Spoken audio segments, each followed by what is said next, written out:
Daniel at the Assessment Toolbox here. Do Google Forms save progress?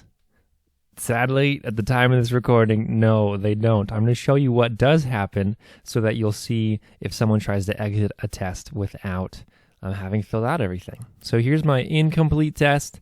I go to the X out here to close it out, and it does give me a warning message. Hopefully your browser does too, and it shows that I might be losing information.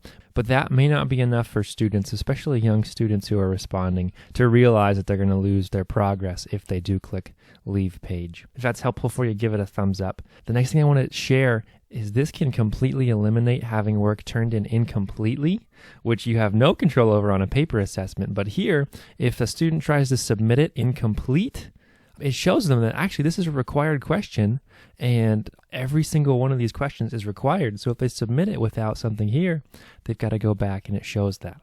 To make it required, go to the question where you can edit it and click required there. And I do that for every single thing that I want required, which is usually everything. So if you want to know how to view responses to your Google form and what students send your way, I've got a full video right here. And for more videos like this, you can subscribe to the channel.